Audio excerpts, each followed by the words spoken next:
John's presence in Milan for the 2.5 months that he was there, I think it was 2.5, I can't remember exactly, but it seems like that, were, for me, and for Luciano at that time too, a period of such serenity. He radiated serenity. And he gave it to us. And all of our tensions when we were with him seemed to melt away.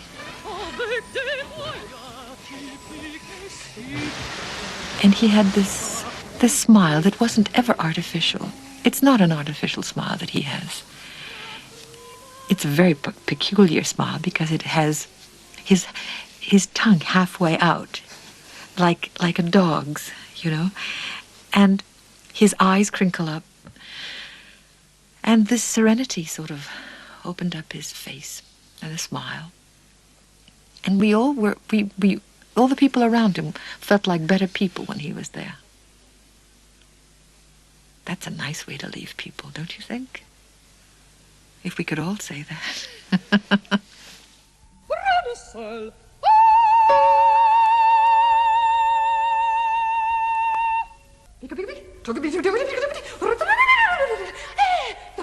You know, people always ask me, what is the difficulty involved? And I always say that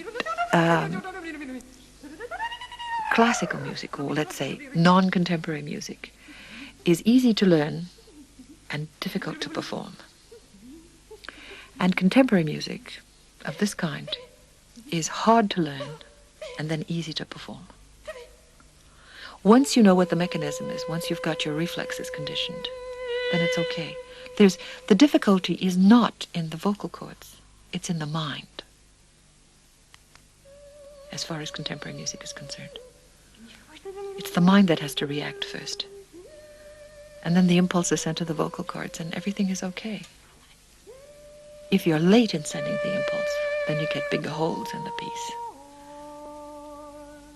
And the effect, the value of sequenza is that its virtuosity is so impressive that people will not fight its contents.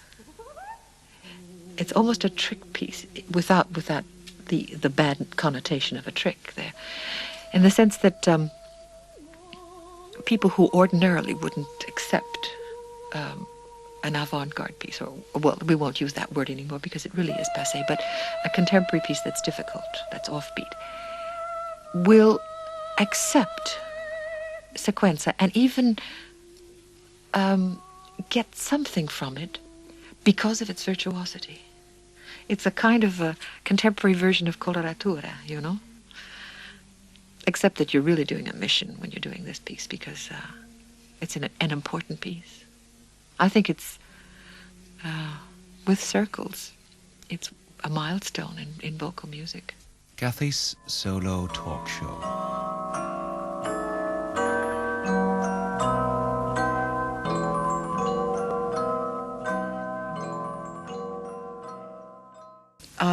For me, singing is, as I told you before, the opportunity to communicate not only information, that is to say, the contents of a piece or a group of pieces to an audience, but to give them joy in the hearing of it and entertainment in the presentation of it, and to receive from them what I need, which is approval and the kind of affection that an audience can give a performer who is respected and admired.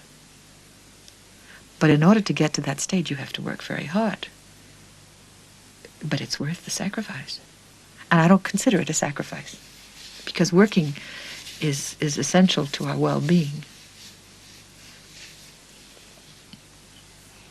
Sacrifice is the wrong word. It's worth the effort, let's put it that way. It's a wonderful feeling to sing. And my private joke, is that, I think while I'm singing, I think, I'm enjoying this and I'm getting paid for it. I don't like to tell the organizers that, because then they start trying to make the cachet a little bit smaller. And there are aspects of performing that aren't always in books. Like the hygiene of the voice. I mean, how do you take care of it? You take care of it by not using it too much. Using it enough. You know, people say, oh, but it's a muscle that has to be used. Think of the athletes. Think of the athletes. Just think of them. Think of the dancers, for example. How long does a dancer work? When she's 40, if she's lucky, she's finished. Why? Because they work from 6 to 8 hours a day. They consider it necessary, and maybe it is, for their art. You use your muscle for 6 to 8 hours a day, and you haven't got a voice when you're 40. And then they'll give you example. Look at Callas. And then you have to say, yeah, look at Callas. And that's one of the reasons why it went, aside from the fact that she chose sometimes the wrong operas to sing.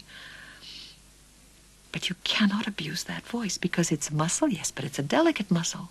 And it's a muscle that you use not only when you're singing, but after you've finished your rehearsal. Let's say if your rehearsal is 3 hours, for the rest of the day you're going to use your voice for telling your maid to do this, or your child not to do that, or your husband to please. You can't put it in a box and close it like a violin. Am I boring you?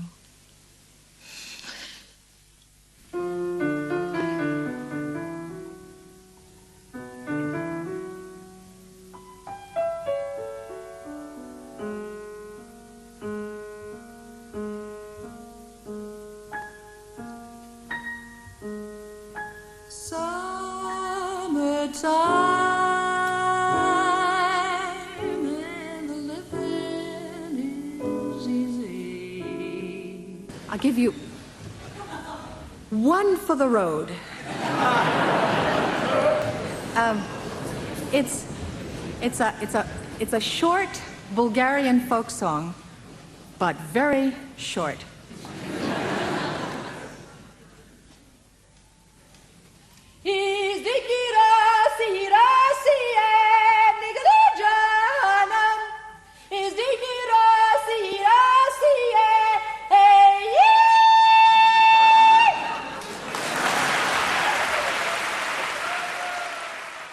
You always have to manipulate an audience. That's what an audience is for.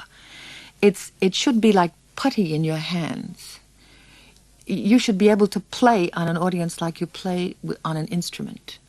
And they like being played with if you know how to play. You have to tickle them. You have to squeeze them. You have to scratch them a little. And sometimes you have to give them a punch in the jaw. But you also have to make them enjoy, huh?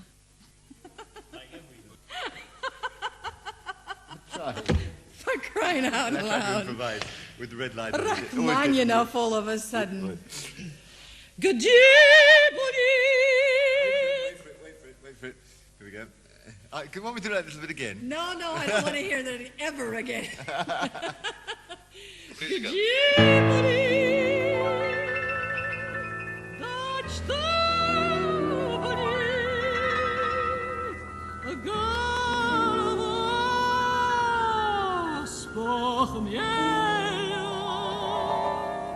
Сегодня пьем и завтра пьем. Вот уже неделя.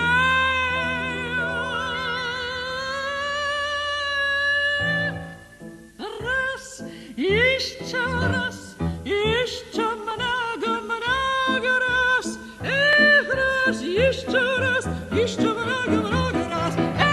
Еще раз, еще много раз, эх, раз, еще раз, еще много раз.